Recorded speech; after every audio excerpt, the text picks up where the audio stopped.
दो तरीके की वेडिंग मैंने इंक्लूड की है इसके अंदर। पहला है सिविल वेडिंग और दूसरा है church wedding. Hey guys, what's up, कैसे आप लोग and welcome back to the channel. सबसे पहले तो मैं आप सबको बोलना चाहूँगा thank you so much for your awesome wishes. और आप लोगों में से जिसने भी मेरा वेडिंग वाला व्लॉग नहीं देखा है उसके लिए वीडियो का लिंक आपको आई बटन में मिलते रहेगा, आप लोग वो वीडियो को चेकआउट कर सकते हो। और आज इस वीडियो में मैं आपके साथ शेयर करने वाला हूँ कि अगर आप लोग यहाँ पर फिलीपींस में आते हो और आने के बाद अगर आप लोग यहाँ पे शादी करने वाले हो तो आप लोगों का खर्चा कितना जा सकता है। अब ये दो तरीके की वेडिंग मैंने इंक्लूड की है इसके अंदर। पहला है सिविल वेडिंग और दूसरा है चर्च वेडिंग। तो दोनों का कॉस्ट मैं आप लोगों को फुल डिटेल में बताने वाला हूँ। सो अगर आप लोग भी ऐसा कुछ प्लान कर रहे हो तो मेक श्योर कि ये वीडियो आप लोग पूरा देखो, जिसके वजह से आपको एक आइडिया आ जाए, एक अंदाज़ा आ जाए कि आप लोगों को कितना पैसा खर्च करना पड़ सकता है। तो सबसे पहले हम लोग यहाँ पर बात करते हैं सिविल वेडिंग के बारे में, या फिर आप लोग इसको कोर्ट वेडिंग भी बोल सकते हो, जो कि हॉल ऑफ जस्टिस मतलब कि अपने इंडिया में बोलते हैं कि जज के सामने होती है, उसको सिविल मैरिज यहाँ पे बोला जाता है। तो सिविल मैरिज का कॉस्ट आपको कितना आ सकता है। तो अगर आप लोग फर्स्ट टाइम पर यहाँ पर आके शादी करने वाले हो तो मैं आपको रिकमेंड करूँगा गो फॉर सिविल वेडिंग, क्योंकि उसका प्रोसेस बहुत ही इजी होता है एंड उसमें आपके पैसे भी है वो अच्छी तरीके से बच जाएंगे और आप लोगों को मैरिज सर्टिफिकेट मिल जाएगा, जिसके बेस पे आप फिलीपींस में कभी भी आ सकते हो और आपकी वाइफ इंडिया में कभी भी आ सकती है। तो ये चीज़ एक एडवांटेज है। अब यहाँ पर मैं आप लोगों को सिविल वेडिंग का कितना कॉस्ट जा सकता है इसके बारे में बताता हूँ। तो पहला तो दोनों में से कोई भी तरीके का मैरिज आपको करना रहेगा तो उसके लिए आपको डॉक्यूमेंट्स लगेंगे। कुछ डॉक्यूमेंट्स जो बहुत ही ज़्यादा इंपॉर्टेंट है, जो मैंने अपने मैरिज वाले वीडियो में बताए थे, जैसे आप लोगों का बैचलरहुड सर्टिफिकेट, यानी कि आपने शादी इंडिया के अंदर नहीं किया है। दूसरा आप लोगों का पेरेंट कॉन्सेंट। तीसरा आप लोगों का बर्थ सर्टिफिकेट एंड फिर इसके बाद पासपोर्ट और ऐसा सब चीज़ जो है वो आपके पास ऑलवेज होता ही है। बट ये तीन इंपॉर्टेंट डॉक्यूमेंट आप लोगों को इंडिया के अंदर लगेंगे, तो जिसको बनाने का खर्चा थोड़ा बहुत जा सकता है। एक समवेयर अराउंड 10,000 से 15,000 इंडियन रुपीज़ के आसपास आप लोग पकड़ लो। उसके बाद दूसरा चीज़ जो है वो ये है कि आपकी गर्लफ्रेंड को भी यहाँ पर डॉक्यूमेंट्स बनाने पड़ेंगे, सेम जो आप वहाँ पर बनाने वाले हो, तो उसका कॉस्ट भी कुछ जा सकता है। एक आराम से पकड़ के चलो कि 3,000 टू लेके 5,000 पैसों के आसपास उसको यहाँ पर पे करना पड़ सकता है। अगेन ये डिपेंड करता है कि आप कहाँ से बिलोंग करते हो और कुछ अलग अलग डेफिनेट सिनारियो होती है जिसके अंदर ये कॉस्ट ज़्यादा भी जा सकता है, कम भी जा सकता है। तो ये आप लोगों को अरेंज करना पड़ेगा। उसके बाद दूसरा जो चीज़ है वो ये है कि आपको यहाँ का सिनोमार लगेगा, आपकी गर्लफ्रेंड का यहाँ का सिनोमार लगेगा, उसके लिए भी कुछ आपको एडिशनल पे करना पड़ेगा। इसके बाद जो है वो आप यहाँ पे आओगे तो आपको वकील के पास से जॉइंट एफिडेविट बनाना पड़ेगा, जिसके अंदर ये लिखा होगा कि आप क्या करने वाले हो, कैसा सब चीज़ चलने वाला है, फ्यूचर में आपका क्या प्लानिंग है, वगैरह वगैरह वाली चीज़ है। तो उसका भी आप लोगों को कुछ पे करना पड़ सकता है। इसके अलावा आपको DFA से ऑथोराइज करवाना पड़ेगा, तो उसका भी कुछ एक्स्ट्रा कॉस्ट लग सकता है। तो सब चीज़ों का एक आराम से एक फिगर पकड़ लो कि 20 से लेके 25,000 पैसोस या फिर एक राउंड ऑफ 30,000 पैसोस आपका लग सकता है सिर्फ और सिर्फ डॉक्यूमेंट प्रोसेस करने के लिए। ये मैं पैसोस में बात कर रहा हूँ, PHP का, फिलीपींस के बारे में। इंडिया का मैं यहाँ पे कोई भी चीज़ इंक्लूड नहीं कर रहा हूँ। अब इसके बाद आप लोगों को सिविल वेडिंग करने से पहले कुछ चीज़ें करनी पड़ती है। तो आप लोग जो है वो एक तरीके से एजेंट को हायर कर सकते हो, या फिर आप लोग जो है वो पर्सनली जा सकते हो। मैं आपको ज़्यादा करके रिकमेंड करूंगा कि गो विद द एजेंट। आपको उसको कुछ पे करना पड़ेगा। यहाँ पे जो है वो चार्जेस अपने अपने हिसाब से डिवाइड किए जाते हैं। तो आप लोग जो है वो 25, 30 या फिर कभी कभी सस्ते में आपको मिल गया तो 15,000 में भी काम हो सकता है। तो ये इसमें क्या होता है कि आपके बहुत सारे प्रोसेस बच जाते हैं, यानी कि जज के साथ आपका मीटिंग और इंटरव्यूज वाला सेक्शन हो जाता है। फिर इसके अलावा सिटी गवर्नमेंट के पास जाके जो झमेला होता है वो, तो जैसे आप एजेंट हायर करोगे तो आपका काम बहुत ही जल्दी ईजिली हो जाएगा। और अगर आपने नहीं किया तो आपको ये सारी चीज़ें पर्सनली करनी पड़ेगी। तो जो चीज़ है वो ऐसा है। फिर एक और बात है कि आपको जब भी हॉल ऑफ जस्टिस या फिर एक तरीके से कोर्ट में शादी करना है तो उसके पहले उसका अपॉइंटमेंट भी लेना पड़ेगा कि आज ये तारीख को अपॉइंटमेंट है। उसके कुछ टाइम पहले आप लोगों को सारे डॉक्यूमेंट सबमिट करने पड़ेंगे और फिर ही आपका जो अपॉइंटमेंट शेड्यूल होगा और बाकी की जो सारे प्रोसेस होंगे वो उसके बाद ही होंगे। तो ये सारा चीज़ करने का एक खर्चा पकड़ लो 20-25 हज़ार या 30,000 तक जा सकता है। तो पहले मैंने आपको बोला कि सारे डॉक्यूमेंट्स अरेंज करने का पकड़ लो 25,000 पैसों आपका गया। फिर इसके बाद अपॉइंटमेंट शेड्यूल करने का और सब चीज़ करने का 25,000 गया। तो आपका जो वेडिंग है, सिविल वेडिंग है, उसका आप लोगों को कॉस्ट एक तरीके से 50,000 पैसों तक जा सकता है। अब इसमें दो चीज़ें इंक्लूड नहीं है। पहला जो है वो है आपके वेडिंग रिंग का कॉस्ट, यानी कि डेफिनेटली आप लोगों को एक ऐसा वेडिंग रिंग लगेगा जो आप लोग अपनी गर्लफ्रेंड को पहनाओगे और आपकी गर्लफ्रेंड आपको पहनाएगी। तो ये डिपेंड करता है कि आप लोग किस तरीके से मैनेज करने वाले हो।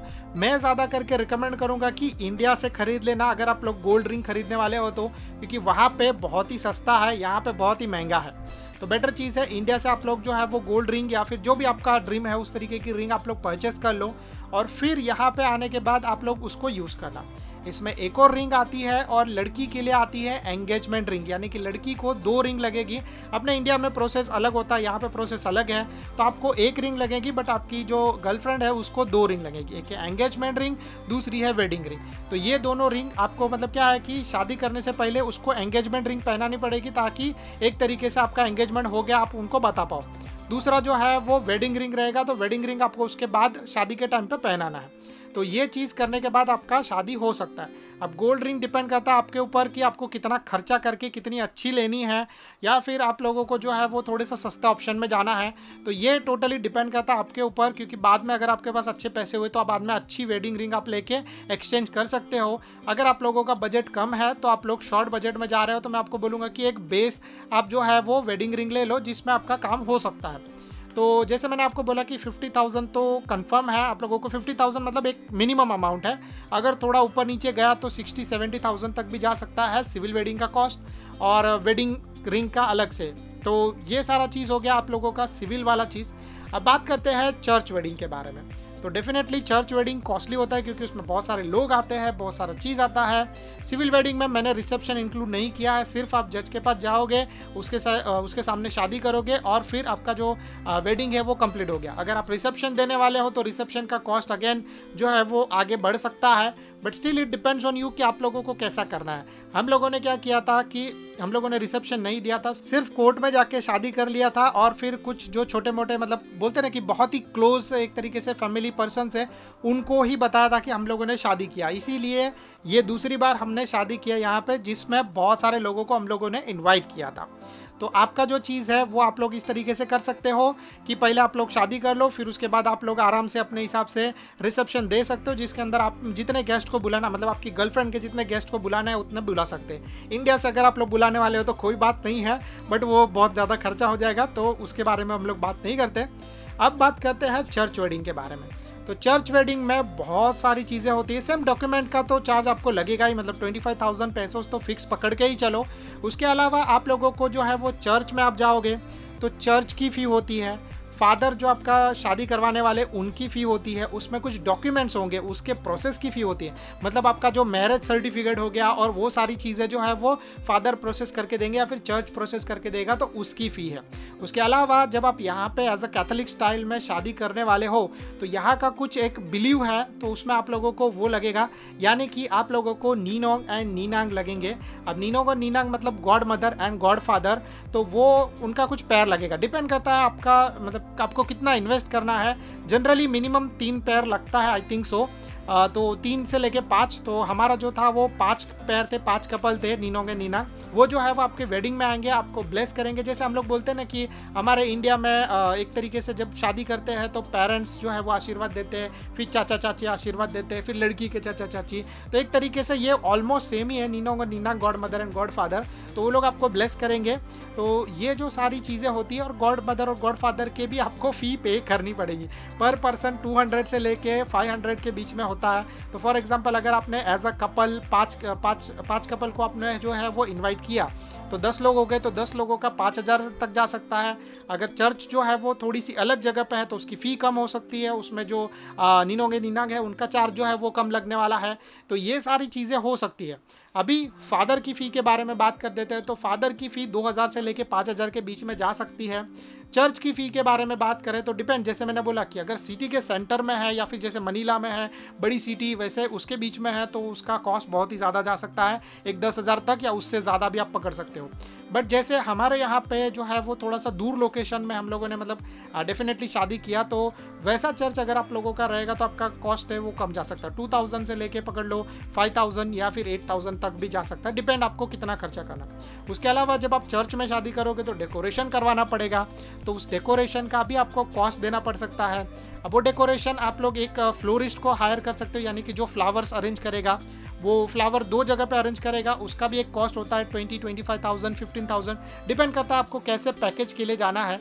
तो फॉर एग्जांपल कि आपने जो है वो 20,000 वाला पैकेज लिया, तो वो चर्च को डेकोरेट करेगा, फिर वो जो है आपके रिसेप्शन में जो फ्लावर्स लगेंगे उनको डेकोरेट करेगा। तो इस तरीके से जो है वो काम होता है। इसके अलावा जो है वो आप लोगों को फादर को कुछ ऑफरिंग्स देनी पड़ेगी। ऑफरिंग मतलब एक तरीके से हम लोग इंडिया में बोलते हैं कि जैसे शादी किया तो हम लोग जैसे दक्षिणा देते हैं, तो वैसे ही यहाँ पर कुछ ऑफरिंग्स होती है, यानी कि आपको कुछ फ्रूट्स और साथ में एक वाइन समथिंग कुछ होता है वो आपको देना पड़ेगा, तो वो आपको परचेस करना पड़ेगा।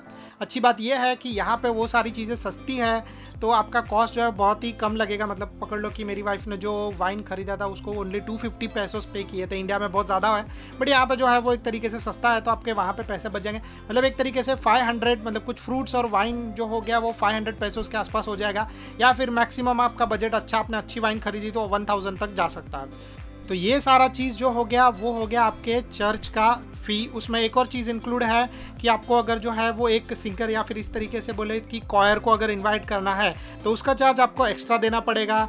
डेफिनेटली वो नीडेड है, क्योंकि जब आपका शादी होते रहेगा तो बहुत सारी चीज़ें होती है, तो वो लोग अनाउंस करेंगे, वो लोग जो है वो गाना गाएंगे, जो सारा चीज़ होता है, तो उसके लिए आपको उसको इन्वाइट करने पड़ेगा। मिनिमम फ़ी 1000 से लेके अगेन 2, 3, 5000 तक जाता है, डिपेंड करता है आपको कितना ज़्यादा इन्वेस्ट करना है वो। अब सिंपल सी बात है, आप शादी करने वाले हो तो प्रूफ चाहिए आप लोगों को, बहुत सारी चीज़ चाहिए, तो उसके लिए आप लोगों को फोटोग्राफर और वीडियोग्राफर, अब डिपेंड करता है आपको सिर्फ ओनली फोटोग्राफर चाहिए, फोटोग्राफर वीडियोग्राफर दोनों चाहिए। तो फोटोग्राफर और वीडियोग्राफर अगर दोनों चाहिए रहेगा तो उसके लिए डेफिनेटली आपको जो है वो पे करना पड़ेगा। मिनिमम जो बजट है वो 15,000 से स्टार्ट हो जाता है और ऑल द वे 1 लाख या उसके ऊपर जाता है। आपको जितना पैसा खर्च करना है उतना, तो मिनिमम एक तरीके से पकड़ लो कि आप 15,000 या 20,000 में एक अच्छा आपको ओके जो है वो फोटोग्राफर और वीडियोग्राफर मिल जाएगा। तो यहाँ पे क्या होता है कि ऑलमोस्ट सब जगह पे सेम डे सब चीज़ें होती है, मतलब आपको फ़ोटो सेम डे वो लोग दे देंगे, आपको वीडियो भी जो है वो सेम डे दे देंगे। एडिट करने को और बाद में मिलने के लिए थोड़ा सा टाइम लगता है।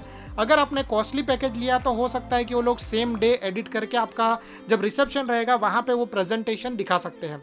अब इसके अलावा आपको अगर ज़्यादा टेंशन नहीं चाहिए तो आपको एक वेडिंग कोऑर्डिनेटर ढूंढना पड़ेगा।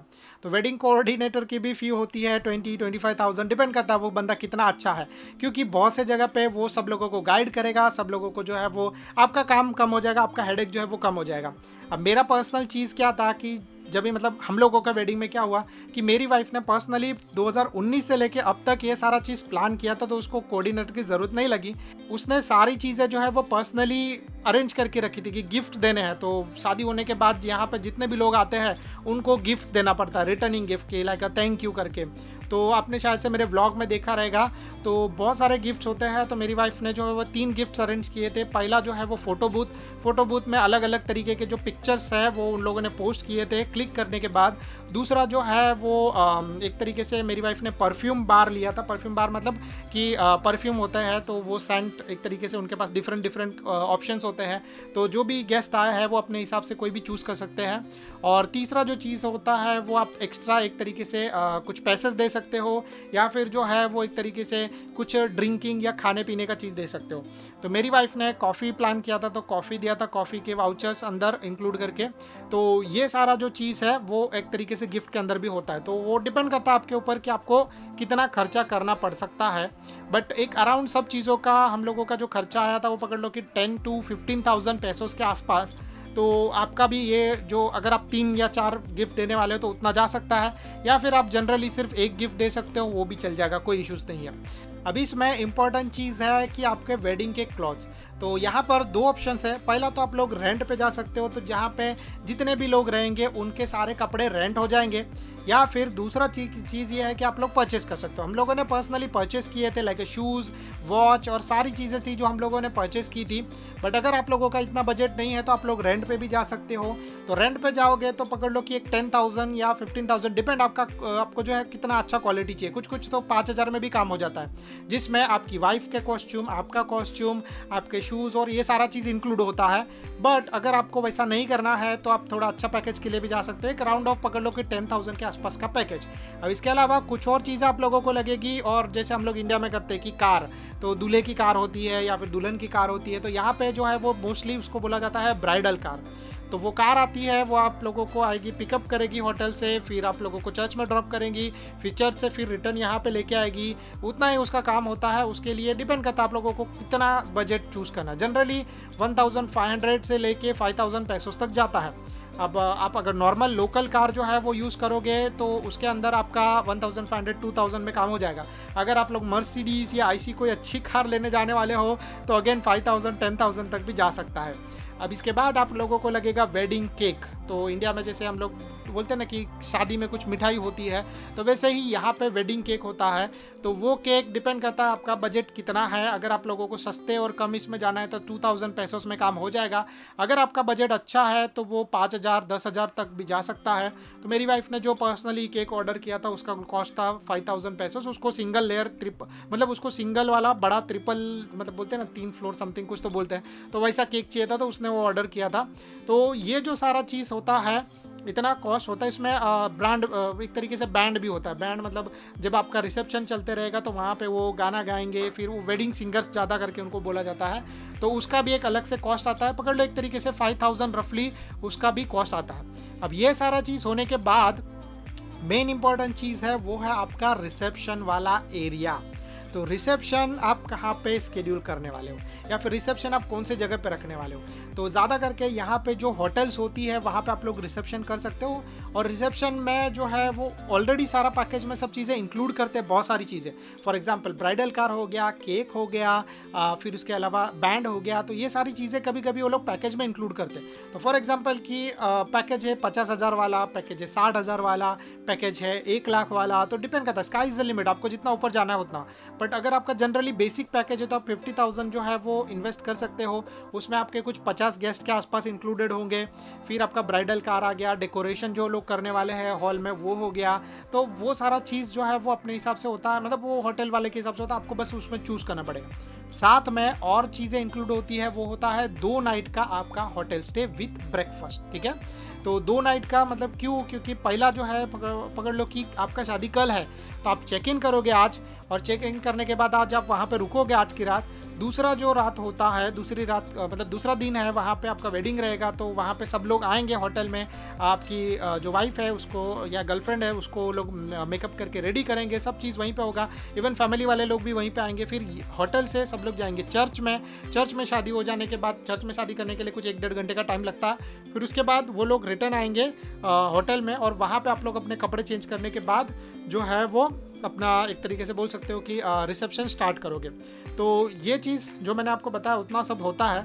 और इसमें मे बी पॉसिबल हो सकता है कि मतलब यहाँ पे जो मोस्टली माना जाता है, और इंडिया में भी मोस्टली हम लोग मानते हैं कि शादी के पहले हस्बैंड वाइफ को साथ में नहीं रहना चाहिए। हम लोग तो ऑलरेडी मैरिड थे, बट शादी के पहले हस्बैंड वाइफ को साथ में नहीं रहना चाहिए। तो मे भी हो सकता है कि एक रात का आपका होटल स्टे है उसका कॉस्ट आपको एक्स्ट्रा देना पड़े, आप दूसरे रूम में रुकोगे उसके वजह से। तो ये बोलते हैं ना कि अशुभ शुभ वाला जो चीज़ होता है वो यहाँ पर भी लोग मानते हैं। तो वैसा चीज़ हो सकता है सब चीज़ों का। तो एक अगर मैं ऑल अराउंड आप लोगों को पैकेज के बारे में बताऊँ, चर्च वेडिंग के लिए अगर आप लोग जा रहे हो तो समवेयर अराउंड सब चीज़ों का अगर आप लोग मिक्स करोगे तो डिपेंड करता है। अगर बजट वेडिंग के लिए जाओगे तो समवेयर अराउंड 1,00,000 पैसों के आसपास जा सकता है, कम भी हो सकता है थोड़ा बहुत, बट डिपेंड करता है आपके ऊपर कि आप किस तरीके से सब चीज़ों को मैनेज कर रहे हो। और दूसरा जो है वो थोड़ा सा, अगर आप लोग एक अच्छी ओके वेडिंग के लिए जा रहे हो तो 1.5 से लेके पकड़ लो कि 2,00,000 के आसपास पैसों का आपका जो है वो खर्चा जा सकता है, जिसमें 100 गेस्ट इंक्लूड है। जहाँ पे मैंने बोला 1,00,000 जिसमें ओनली 50 गेस्ट इंक्लूड रहेंगे। तो ये सारा जो चीज़ है मैंने आप लोगों को मतलब एक ओवरऑल चीज़ बताया, इसमें ऊपर नीचे हो सकता है डेफिनेटली।